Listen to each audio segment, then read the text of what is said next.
Hi, this is Hariharan from Divya promoters.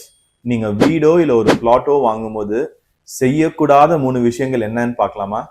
நீங்கள் வாங்க போகிற ப்ராப்பர்ட்டிக்கான லீகல் ஒப்பீனியன் வராமல் உங்கள் செல்லர்கிட்ட எந்த விதமான பெரிய அட்வான்ஸும் கொடுத்துடாதீங்க.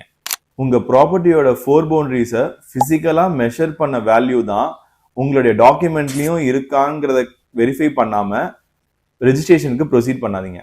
நம்பர் 3, உங்களுடைய சேல் டீடோட டிராஃப்ட்ல பையர் செல்லருடைய டீடைல்ஸ், அதாவது அவங்களுடைய ஆதார், பேன் கார்டு நம்பர், உங்களுடைய ப்ராப்பர்ட்டியோட சர்வே நம்பர், 4 பவுண்டரி டீடைல்ஸ்லாம் கரெக்டாக இருக்கான்னு வெரிஃபை பண்ணாமல் ரெஜிஸ்ட்ரேஷன் பண்ணாதீங்க. இந்த விஷயங்கள் ஏதாவது தப்பு நடந்ததுன்னு சொன்னால் அதோடைய ரெக்டிஃபிகேஷன் டீடோட காஸ்ட் நீங்கள் ரெஜிஸ்ட்ரேஷன் பண்ணுறதுக்கு என்ன செலவு பண்ணீங்களோ அதே அளவுக்கு வந்துடும். For construction related videos Divya promoters சேனலை ஃபாலோ பண்ணுங்கள்.